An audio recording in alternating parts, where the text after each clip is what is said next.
صلی اللہ علی محمد صلی اللہ علیہ وسلم۔ وحی کے حوالے سے ہی یہ کہ وحی کی جو ابتدا ہوئی تھی وہ کیسے ہوئی تھی اس کے متعلق ہے۔ قال حدثنا یحییٰ بن بکیر قال اخبرنا لیث۔ آپ کے پاس اخبرنا ہے، شاید ہو سکتا ہے آپ کے پاس حدثنا ہو۔ اخبرنا لیث عن عقیل عن ابن شہاب عن عروة بن الزبیر عن عائشة ام المؤمنین رضی اللہ عنہا انہا قالت اول ما بدأ به رسول اللہ صلی اللہ علیہ وسلم من الوحی الرؤیا الصالحة في النوم فكان لا يرى رؤيا إلا جاءت مثل فلق الصبح ثم حبب إليه الخلاء۔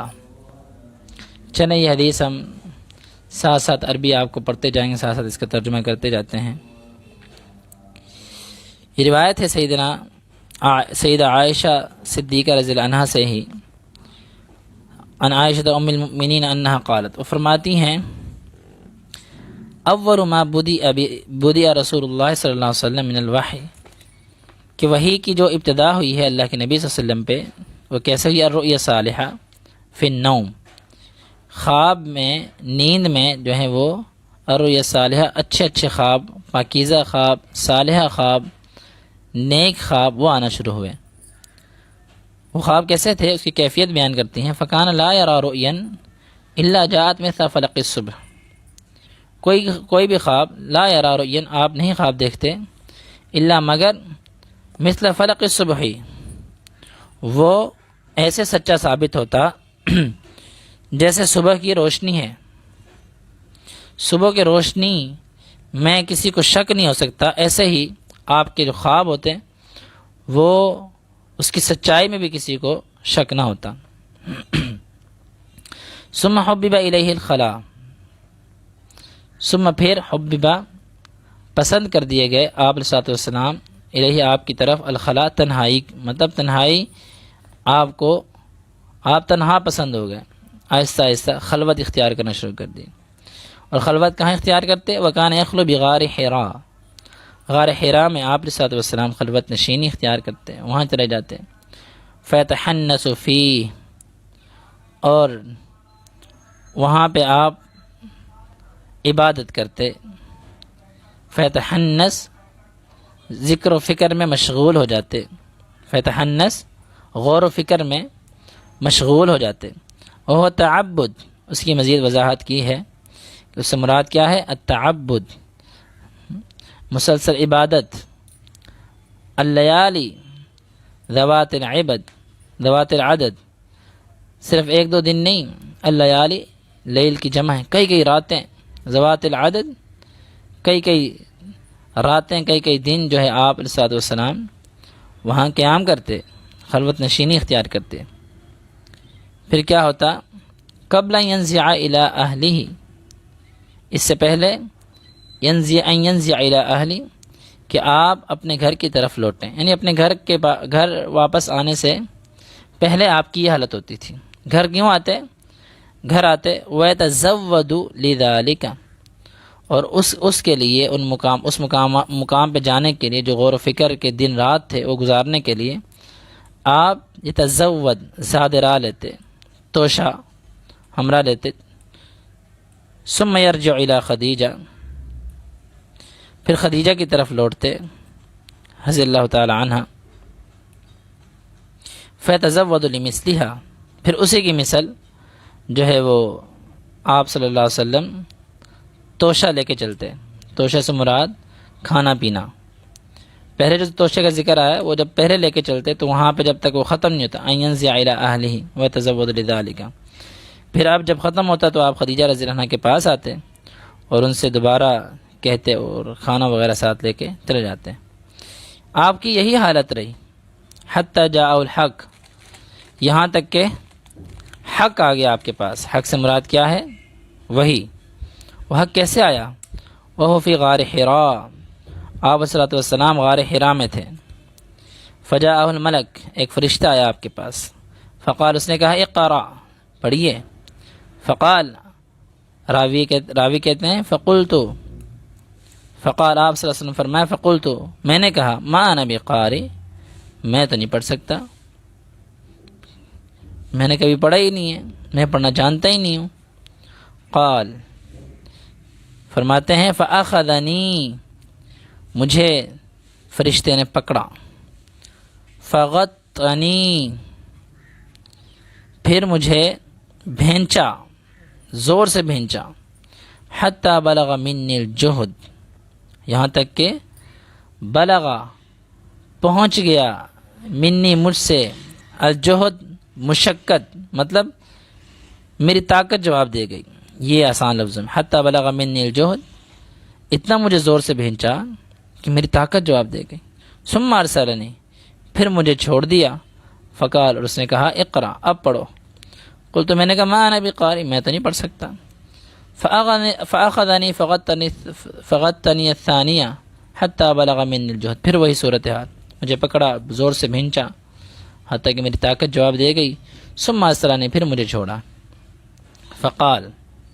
پھر کہا اقرا اب پڑھو، فقلت میں نے کہا ما انا بقاری میں تو نہیں پڑھ سکتا، فاخذنی مجھے پھر سے پکڑا، فغطنی الثالثہ تیسری مرتبہ پھر ویسے ہی بھینچا، ثم ارسلنی پھر مجھے چھوڑا، فقال اب پھر کہا اقرا بسم ربک الذی خلق پڑھیے اپنے رب کے نام سے، الذی خلق جس نے پیدا کیا، خلق الانسان من علق جس نے انسان کو لوتھڑے سے بنایا، لوتھڑے سے پیدا کیا، اقرا پڑھیے وربک الاکرم تیرا رب جو ہے وہ سب سے زیادہ کریم ہے، یہ الفاظ کا ہے، اور مختلف روایتوں میں دوسرے الفاظ بھی ملتے ہیں کہ دو آیتیں مزید تھی، الذی علم بالقلم اور علم الانسان ما لم یعلم، یہ 5 آیتیں پہلی وحی میں نازل ہوئی تھی۔ یہ آیات جب آیات کا نزول ہوا فرجع بها رسول اللہ صلی اللہ علیہ وسلم، اللہ کے نبی صلی اللہ علیہ وسلم لوٹے وہاں سے غار حرا سے، آپ علیہ الصلوۃ والسلام آپ کی حالت، اب آنے والے جو الفاظ ہیں وہ آپ کی حالت کی طرف جو ہے وہ ہماری توجہ دلائیں گے۔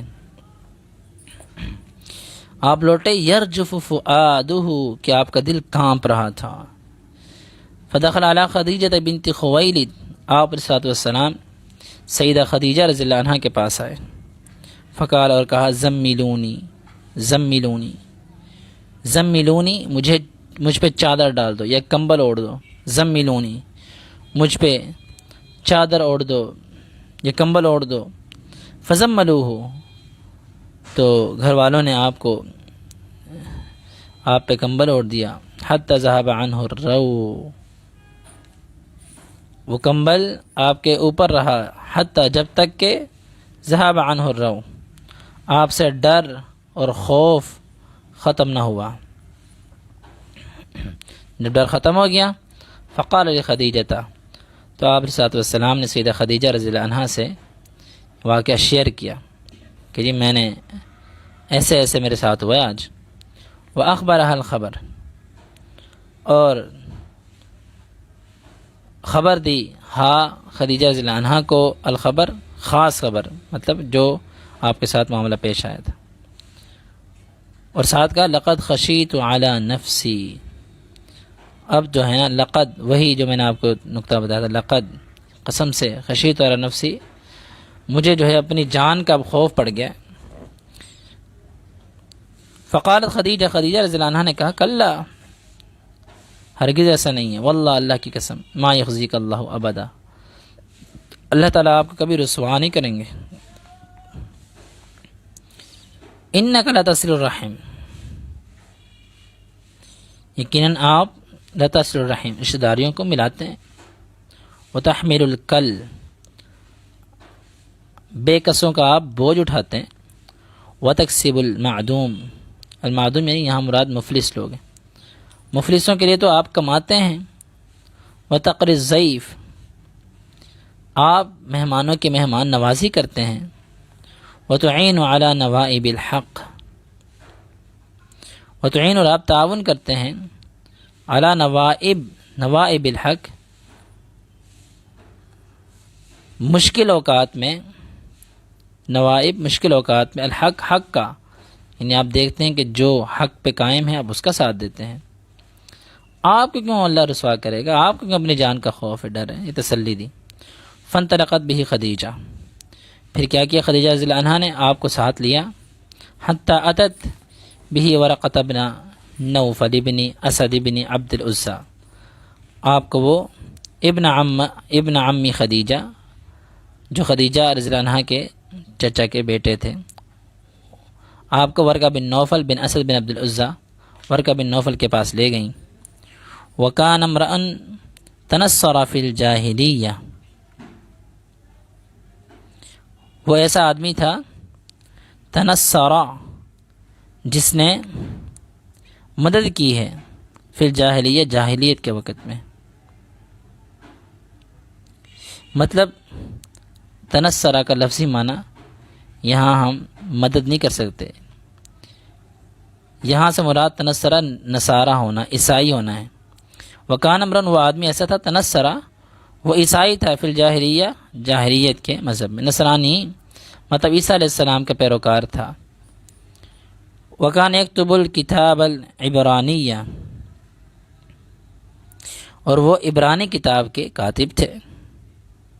فیکتب من الانجیل بالعبرانیہ، اور انجیل کو بھی وہ لکھتے تھے بالعبرانی، عبرانی زبان میں. ماشاء اللہ، جو اللہ نے چاہا، ان یکتبہ، کہ وہ لکھ سکے، جتنا اللہ نے چاہا وہ لکھتے تھے. وکان شیخا کبیرا، وہ ایک بوڑھے اور بزرگ قسم کے انسان تھے. قد عمیہ، اس حد تک بزرگی تھی کہ وہ نبینا بھی ہو چکے تھے. یعنی یہ ان کی صفات بیان ہو رہی ہیں، ان کی صفات بیان ہوئیں، کچھ خوبیاں بیان ہوئیں. کوئی ان کا جسمانی جو ہے وہ جسمانی طور پہ جو بوڑھے ہو چکے تھے اور نبینا ہو چکے تھے، وہ باتیں کی. ایسے شخص کے پاس جو خدیجہ رضی اللہ عنہا کے چچا زاد تھے، خدیجہ آپ علیہ الصلوۃ والسلام کو لے کر گئیں. فقالت لہ خدیجہ، تو خدیجہ رضی اللہ عنہا نے اس سے کہا، یا ابن عمی اسمع من ابن اخیک، یہ میرے چچا کے بیٹے، ذرا اپنے بھتیجے سے کچھ سنو تو صحیح.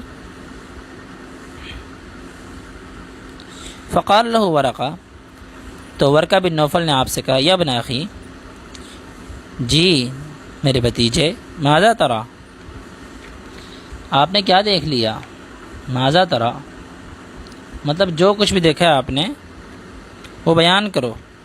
فاخبرہ رسول اللہ صلی اللہ علیہ وسلم، تو آپ علیہ الصلوۃ والسلام نے پھر ان کو یہ بتائی وہ ساری بات، ما رآ، جو آپ نے دیکھا تھا. فقال لہ ورقہ، جب ورقہ بن نوفل نے رضی اللہ تعالی عنہ یہ بات سنی تو انہوں نے آپ سے کہا، ھذا الناموس الذی نزل اللہ علی موسیٰ، یہ تو وہی ناموس ہے، یعنی وہی معزز رازدان فرشتہ، ناموس رازدان فرشتہ ہے جو موسیٰ علیہ السلام پر بھی وحی دے کے بھیجا گیا تھا. الذی نزل اللہ، جسے اللہ نے نازل کیا تھا علی موسیٰ علیہ السلام پر. یا لیتنی فیہا جزعا، کہنے لگے یا لیتنی، کاش کہ میں، فیہا، اس حالت میں، یعنی جب وہ فرشتہ آپ کے پاس رسالت کا پیغام لے کے آئے، جزعا، میں جوان عمر ہوتا، لیتنی اکون حیا، اور اس وقت جب وہ آپ کی طرف رسالت کا پیغام لے کے آئے، کاش کہ میں اکون حیا، زندہ ہوں، اذ یخرجک قومک، جب آپ کی قوم آپ کو یہاں سے نکالے گی، مکہ سے. یعنی مطلب کہ اگر میں زندہ ہوں نا تو میں آپ کا ساتھ دوں گا، یہ مطلب. فقال رسول اللہ صلی اللہ علیہ وسلم، جب اللہ کے نبی صلی اللہ علیہ وسلم یہ الفاظ سنے، آپ نے کہا، او مخرجیہم، کیا یہ میری قوم کے لوگ مجھے یہاں سے نکال دیں گے، یعنی میرے اپنے شہر سے نکال دیں گے؟ آپ نے تعجب سے پوچھا. مطلب آپ کے کہنے کا مقصد تھا کہ مجھے تو وہ لوگ صادق سمجھتے ہیں، مجھے تو وہ لوگ امین سمجھتے ہیں، میں تو ان میں بڑا مقبول ہوں، کیا وہ مجھے بھی نکال دیں گے؟ مطلب یہ انداز تھا. قال نعم، تو ورقہ بن نوفل نے کہا، جی ہاں، لم یأتی رجل قط بمثل ما جئت به، بمثل ما جئت به الا عودی لم یاتی رجل، کوئی آدمی بھی ایسا نہیں ہے قط کبھی بھی بمثل وہ چیز لے کے ما جیتا جو چیز آپ لے کے آئے ہیں، کوئی بھی آدمی ایسا نہیں آیا کہ جو چیز آپ لے کے آئے ہوں اور وہی مطلب نبوت اور رسالت والا مقام، الا عودیہ، مگر جو بھی یہ بات لے کے آتا ہے عودیہ یہ عداوت سے ہے، اس کا دشمن بنا دیا جاتا ہے لوگوں کو، یعنی لوگ اس کے دشمن بن جاتے ہیں۔ وَإِن يُدْرِكْنِي يَوْمُكَ أَنْصُرُكَ، وَإِن اور اگر يُدْرِكْنِي یومک آپ کا وہ دن مجھے پالے، مطلب اگر میں اس دن تک زندہ ہوں، انصر کا تو میں آپ کی مدد کروں گا، نصرن معزرن بھرپور مدد، پوری نصرن معزرن پوری مدد کرنا۔ پھر کیا ہوا؟ ثم لم ينشب ورقۃ ان توفی، ثم لم ينشب پھر نہیں رہے زندہ ورقہ ان توفی کہ وہ وفات پا گئے، کچھ دنوں کے بعد ہی انتقال کر گئے۔ وفتر الوحی اور پھر وہی موقوف رہی، وہی رکی رہی کچھ عرصہ۔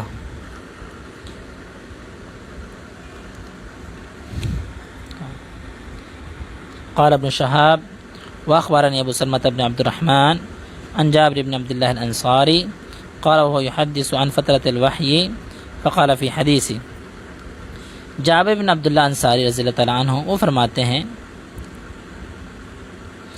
وَهُوَ يُحَدِّثُ عن فترة الوحی، جو فترۃ الوحی آپ سمجھتے ہیں، فترۃ الوحی کہتے ہیں ایک وحی سے لے کر دوسری وحی کے درمیان کا جو عرصہ ہوتا ہے اسے کہا جاتا ہے فترۃ الوحی۔ یہ بات آپ لکھ لیجئے، اور آپ کو یاد ہے تو ٹھیک ہے، نہیں یاد تو لکھ لیجئے۔ فترۃ الوحی ایک وحی سے لے کے دوسری وحی تک کا جو درمیانی عرصہ ہے اسے فترۃ الوحی کہا جاتا ہے۔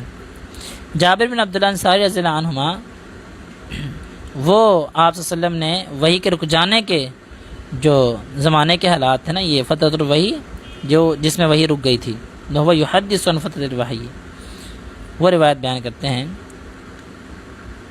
فقال فی حدیثہ، کہ آپ صلی اللہ علیہ وسلم کی ایک حدیث ہے، فقال انہوں نے فرمایا فی حدیث، آپ کی حدیث کا متعلق کیا ہے، بینا انا امشی، کہ آپ صلی اللہ علیہ وسلم کیا فرما رہے ہیں، بینا انا امشی، کہ میں ایک دن چل رہا تھا، اذ سمعت صوتا من السماء، کہ میں نے آسمان سے ایک آواز سنی، فرفعت بصری، جب میں نے آسمان سے آواز سنی تو میں نے اپنی نگاہوں کو بلند کیا، یعنی آسمان کی طرف دیکھا، فإذا الملک،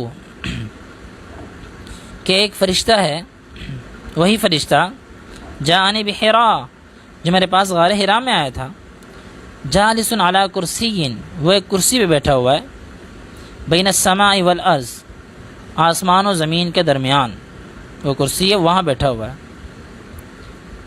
فرعبت منہ، میں اسے ڈر گیا، اس کا لفظی معنی ہے میں روب ڈال دیا گیا اس سے، مطلب میں اسے ڈر گیا۔ فرجعت، پھر میں گھر لوٹا، فقلت، میں نے کہا، زملونی زملونی، مجھے کمبل اوڑھو مجھے کمبل اوڑھو، میں نے کمبل اوڑھنے کی خواہش کا اظہار کیا۔ فانزل اللہ تعالی، پھر اللہ تعالیٰ نے یہ آیت نازل کی، یعنی پہلی وحی آئی تھی اقرأ باسم ربک الذی خلق والی، اب دوسری وحی آ رہی ہے یا ایھا المدثر، یہ چادر اوڑھنے والے، لحاف اوڑھنے والے، قم، کھڑے ہو جائیے، فانذر، لوگوں کو ڈرائیے، الی قولہ، یہاں تک اللہ تعالیٰ کا جو فرمان ہے، والرجز فہجر، یہاں تک کہ جو میل کچیل ہے، گندگی ہے، پلیدگی ہے، اس سے اپنے آپ کو دور رکھیے، اس سے علیحدہ رہیے۔ وہ میل کچیل کیا مراد ہے؟ شرک والی۔ اب یہاں پر یہ درمیانی جو عرصہ ہے یہ ہے فترۃ الوحی کا۔ تو آپ علیہ الصلوۃ والسلام بتا رہے ہیں کہ جب آسمان سے میں نے آواز سنی، میں نے دیکھا فرشتہ جبریل ہے، تو وہ کرسی پہ بیٹھا ہوا ہے، زمین و آسمان کے درمیان ہے، تو میں اس وقت پھر ڈر گیا، 2 مرتبہ آپ صلی اللہ علیہ وسلم ڈرے، میں گھر آ کے پھر وہی کہا زملونی زملونی، اور اس طرح یہ ان آیات کا نزول ہوا۔ پھر کیا ہوا؟ فحمی الوحی وتتابع، پھر وہی جو ہے وہ پے در پہ آنے لگی، حمی الوحی، وہی بار بار آنے لگی، تتابع متابعت، ایک کے بعد دیگرے، ایک کے بعد دوسری، فوراً سے فوراً، پھر ایک وہی، پھر دوسری وہی، ہر روز تقریباً آنے والے دنوں میں بار بار وہی آتی رہی۔ تابعہ عبداللہ بن یوسف و ابو صالح، اس حدیث کو جو ہے وہ عبداللہ بن یوسف اور ابو صالح نے اس حدیث کے مطابق کی ہے۔ ہلال بن رواد وہ زہری سے اس حدیث کی جو ہے وہ اس حدیث کو بیان کرتے ہیں، وقال یونس و معمر، اور ہلال بن رواد نے بھی روایت کیا، یونس اور معمر نے بھی روایت کیا، بوادرہ، یہ جو لفظ ہے نا، یہ فؤادہ جو آیا تھا، ہم نے سنا تھا یرجف فؤادہ، کہ آپ کا دل کانپ رہا تھا، یہاں فؤاد کی جگہ بوادرہ جو ہے انہوں نے وہ نقل کیا ہے۔ بوادرہ کیا ہے؟ یہ اصل میں بادرتن کی جمع ہے۔ بادرہ ہوتا ہے آپ کی گردن جو ہے اور آپ کا کندھا، اس کے درمیانی حصہ جو ہے نا، اسے بولا جاتا ہے، مطلب آپ کے کندھے کانپ رہے تھے، یہ مطلب ہے۔ یہ دہشت انگیز منظر بیان کیا جا رہا ہے کہ یہ حصہ تک بھڑکنے لگ گیا تھا، آپ اتنے ڈرے ہوئے اور اتنے زیادہ خوف کے عالم میں تھے۔ تو یہ ہم نے ایک طویل ترین حدیث جو ہے وہ پڑھی ہے، تو ذرا اس سے جو نکات اخذ ہونے والے ہیں وہ سمجھ لیجئے۔ پہلا نقطہ تو اس میں یہ ہے کہ ہمیں یہ عقیدہ رکھنا پڑے گا کہ اللہ کے نبی صلی اللہ علیہ وسلم اور جتنے بھی انبیاء ہیں ان تمام کو جو بھی خواب آتے ہیں وہ خواب سارے کے سارے سچے ہوتے ہیں۔ اور دوسرا نقطہ، رؤیا الصالحۃ فی النوم فکان لا یری رؤیا الا جاءت من فلق الصبح ثم حبب الیہ الخلاء، کہ جب نیک خواب آیا آپ کا تو آپ تنہا پسند ہو گئے، آپ نے خلوت نشینی اختیار کر لی۔ اس سے معلوم ہوتا ہے کہ تنہائی میں ہمیں اپنے رب کی عبادت کرنی چاہیے، اور بالخصوص جب ہم پہ اللہ کی طرف سے انعامات ہوں تو اس وقت زیادہ ہمیں تنہا پسند ہو کے اپنے رب کو یاد کرنا چاہیے۔ یہ دوسرا نقطہ ہے۔ تیسرا نقطہ کہ آپ علیہ الصلوۃ والسلام بشر تھے، تبھی تو آپ پہ خوف طاری ہوا۔ خوف اور ڈر جو ہے یہ انسانوں پہ طاری ہوتا ہے، یہ مخلوقات پہ طاری ہوتا ہے، یہ خالق پہ طاری نہیں ہوتا۔ خوف کا تعلق مخلوق کے ساتھ ہے، خالق کے ساتھ نہیں ہے۔ اللہ کے نبی صلی اللہ علیہ وسلم مخلوق ہیں، اس حدیث سے ثابت ہو رہا ہے۔ یہ تیسرا نقطہ ہمیں بتا رہا ہے کہ آپ صلی اللہ علیہ وسلم بھی ڈرا کرتے تھے، آپ بھی خوف میں آ جایا کرتے تھے۔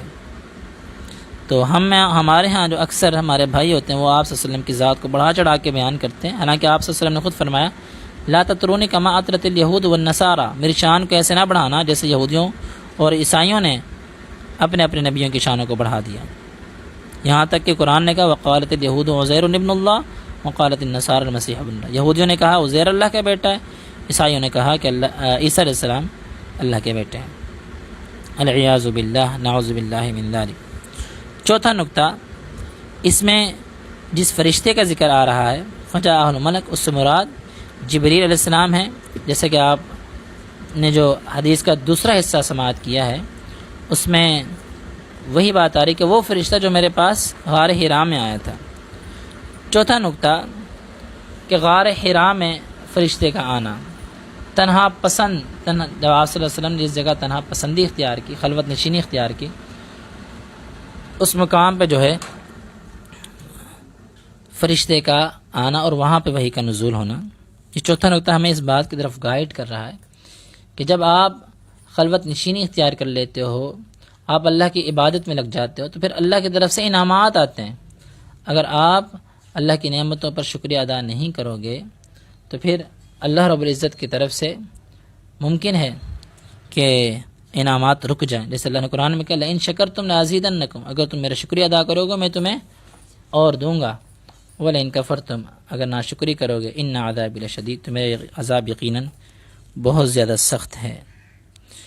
تو پانچواں نقطہ یہاں سے بس یہ ثابت ہو رہا ہے کہ آپ علیہ الصلوۃ والسلام جس طرح فرماتے ما انا بقاری، میں پڑھا ہوا نہیں ہوں، آپ کو بھینچا گیا 1 بار 2 بار 3 مرتبہ۔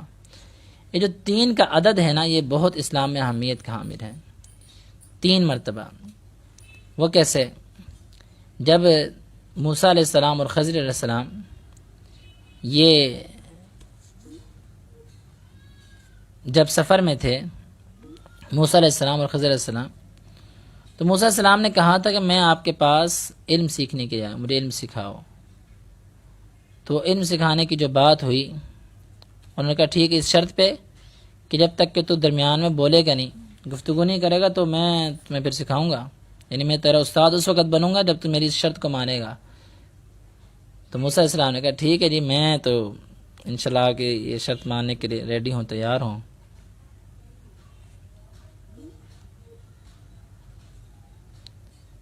عفواً درمیان میں کال آ رہی ہے۔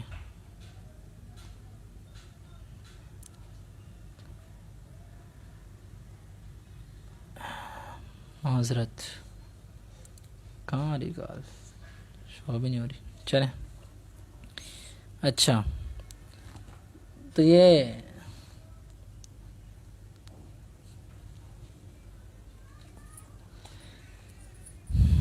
چند نکات میں سے یہ ہمارے پاس 5واں نکتہ ہے کہ 3 کا جو عدد ہے نا، یہ اسلام میں بڑی اہمیت کا حامل ہے۔ میں یہ بتانا چاہ رہا تھا آپ کو، وہ کیسے کہ جب موسیٰ علیہ السلام خضر علیہ السلام کے پاس جاتے ہیں اور جا کر اپنی مؤدبانہ تلمیذی شاگردی کی اپلیکیشن درخواست دیتے ہیں، تو اس کی شرط میں خضر علیہ السلام یہ کہتے ہیں کہ میں اس وقت آپ کو شاگرد بناؤں گا جب جو ہے آپ میری یہ شرط مانیں گے کہ درمیان میں آپ بولیں گے نہیں۔ تو ٹھیک ہے جی، نہیں بولتا میں درمیان میں۔ پھر ایک واقعہ ہوا، وہ کشتی والا، اس پہ بھی موسیٰ علیہ السلام بول پڑے۔ دوسرا واقعہ ہوا، موسیٰ علیہ السلام نے معذرت کی، تو انہوں نے کہا ٹھیک ہے جی، قبول کرتے ہیں۔ دوسرا واقعہ بچے کے قتل والا، موسیٰ علیہ السلام پھر بول پڑے، پھر معذرت کی، جی ٹھیک ہے۔ تیسرا واقعہ ہوا، کون سا؟ کشتی کے بعد، بچے کے بعد تیسرا واقعہ بستیوں والا، کہ وہاں پر انہوں نے مہمان نوازی کا مطالبہ کیا، انہوں نے انکار کر دیا۔ تو یہ 3 واقعات سامنے ہیں۔ تو اس کے بعد خضر علیہ السلام نے کہا نہیں، اب نہیں، بس تیسری بار تجھے چانس تھا، تو تیسرے چانس کو تو نے اس وقت جو ہے ہماری اس شرط پہ پورا نہیں اتر سکا، ھذا فراق بینی و بینک۔ اسی طرح یہاں پہ ایک مرتبہ بھینچا آپ صلی اللہ علیہ وسلم کو، آپ نے کہا ما انا بقاری۔ دوسری مرتبہ بھینچا، آپ نے کہا ما انا بقاری۔ تیسری مرتبہ جیسے کہا اقرأ بسم ربک الذی خلق، تو فوراً سے جو ہے وہ آپ علیہ الصلوۃ والسلام فوراً سے پڑھنا آپ نے شروع کر دیا، اقرأ بسم ربک الذی خلق، خلق الانسان من علق، اقرأ وربک الاکرم، ایسے۔ تو یہاں پہ 3 کا عدد، یہ ہمارا 5واں نقطہ اس بات کی طرف اشارہ کر رہا ہے، اسلام میں بہت زیادہ اہمیت کا حامل ہے۔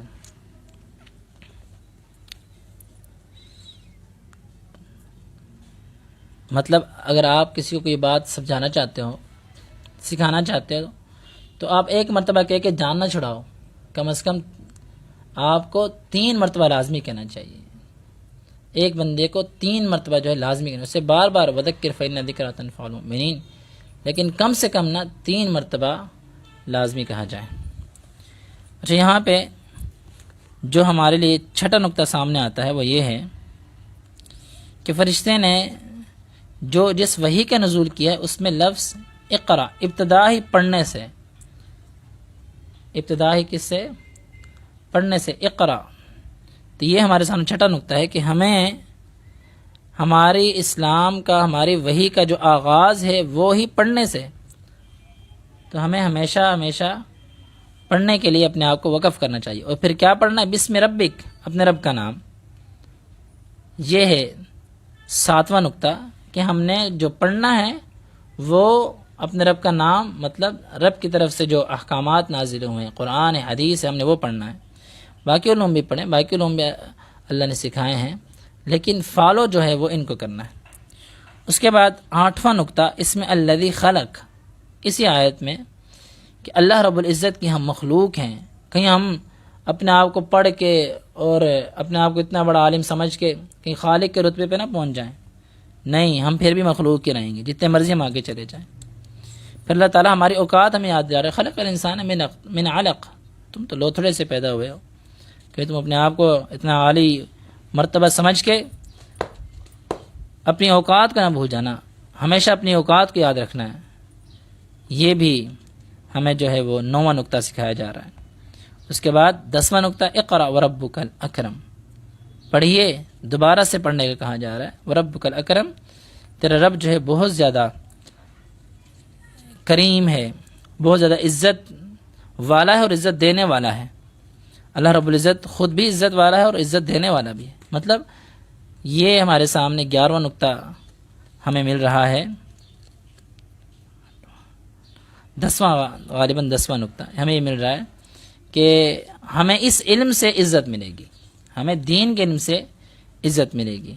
اگر ہم کسی اور علوم کی طرف لگ گئے اور دین کو بالکل ہی چھوڑ دیا تو ہم ذلیل و خوار ہو جائیں گے۔ جیسے علامہ اقبال نے بھی کہا تھا، وہ معزز تھے زمانے میں مسلمان ہو کر، تم خوار ہوئے تارک قرآن ہو کر۔ اس لیے ہمیں بھی اس چیز کی طرف توجہ کرنی چاہیے کہ ہمیں عزت ملنی ہے تو اس علم سے ملنی ہے، قرآن سے ملنی ہے، حدیث سے ملنی ہے۔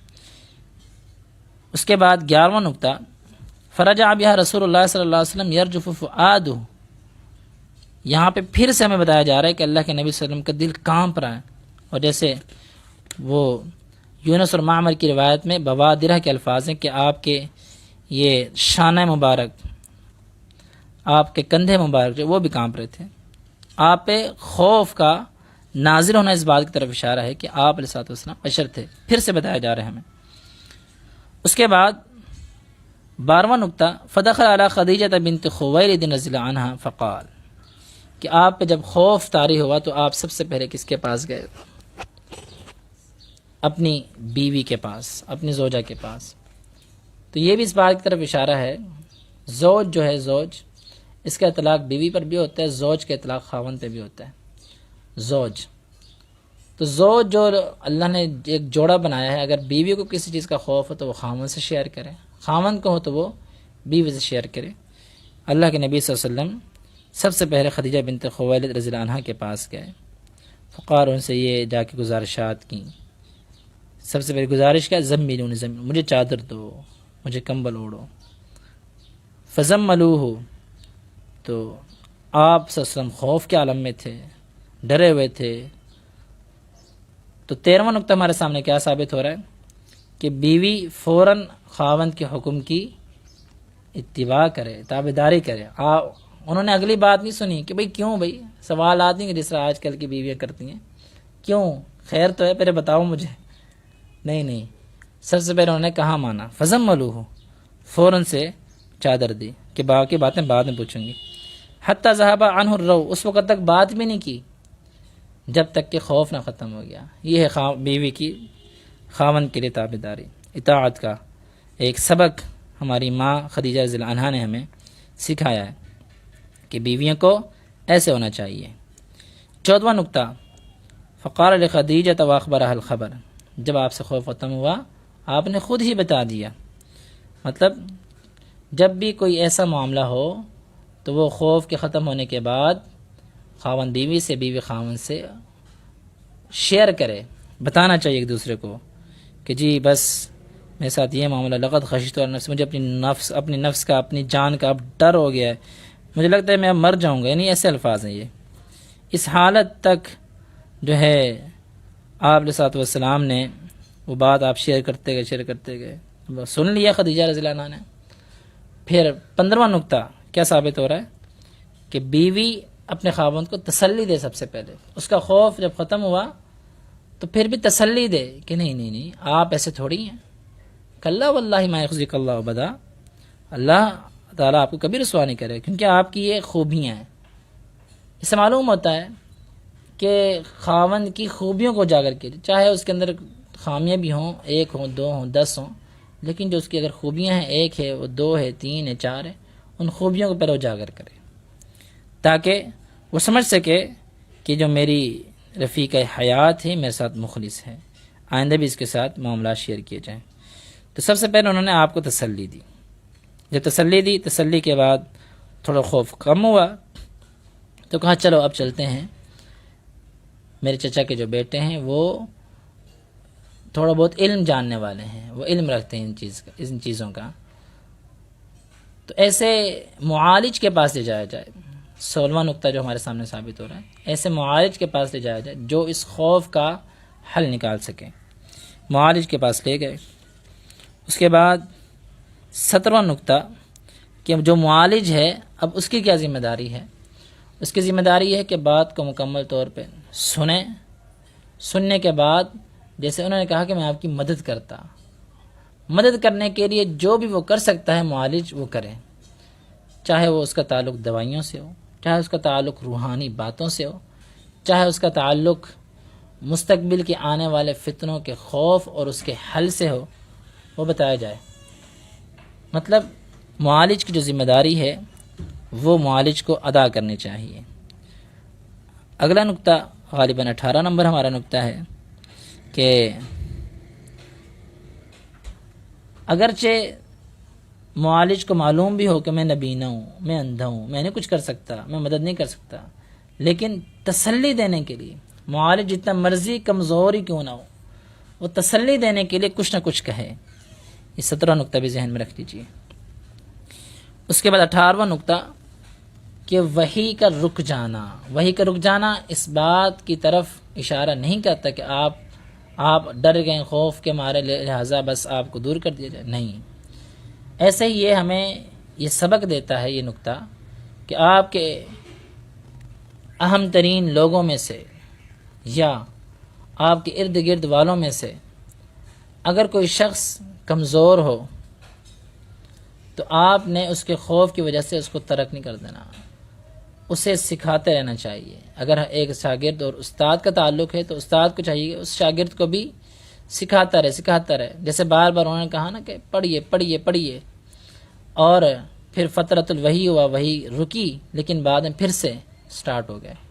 ایسے ہی جب شعبان میں آپ کے امتحان ہو جائیں، پھر 2 مہینے کی چھٹیاں ہونا، 2-3 مہینے کی، آپ اس میں چھٹیاں گزارنے کے بعد دوبارہ سے وہی پڑھنا شروع کریں کہ جی اب شوال ہو گئے شروع، لہٰذا ہمیں چاہیے ہم اس وحی کو پڑھیں، اس وحی کو چھوڑیں نہیں۔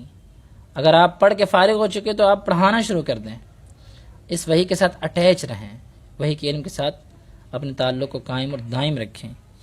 یہ ایک 19واں نقطہ ہمارے سامنے آتا ہے سبق کے طور پہ کہ ہمیں وحی کہ علم سے رکنا نہیں چاہیے۔ یہ نہ کہ جی میں عالمیہ میں نے کر لیا ہے بس میں فارغ ہوں، نہیں، آپ اس کو پڑھانا شروع کریں، یا اس کو اگر آپ کو پڑھانے کے مواقع نہیں ملتے آپ خود سے پڑھنا شروع کر دیں، اس کے ساتھ جڑے رہنا چاہیے۔ اس کے بعد 20واں نقطہ کہ فترۃ الوحی کے بعد جو دوسری وحی کا نزول ہے وہ ہے یا ایھا المدثر قم فانذر وربک فکبر وثیابک فطہر۔ پہلے سکھایا گیا پڑھیے، اب پڑھنے کے بعد اب آپ کو جو پڑھا ہے نا اب اسے لوگوں میں اجاگر کیجیے، تبلیغ کا کام، رسالت کا کام، آگے پہنچانے کا کام۔ یہ نقطہ ہے 19واں کہ آگے بھی غالباً شاید 20واں نقطہ ہے، آگے بھی پہنچائیں، یہ صرف اور صرف اپنے تک محدود نہ رکھیں۔ فانذر لوگوں کو ڈرانا ہے، لوگ جو بھٹکے ہوئے ہیں نا ان کو راہ راست پہ لے کے آنا ہے۔ 21واں نقطہ پھر اس وحی کے اندر جو باتیں ہیں وہ بڑی اہم ہیں، وہ رجز فاجر، گندگی پلیدگی سے بچنا ہے، چاہے اس کا تعلق ظاہری طور پہ لباس سے ہو، جسم سے ہو، چاہے اس کا تعلق باطنی پلیدگی سے ہو، شرک اور ایسی بدعات جیسی خباثتیں، خرافات وغیرہ ہوں، ان سے بچنا ہے۔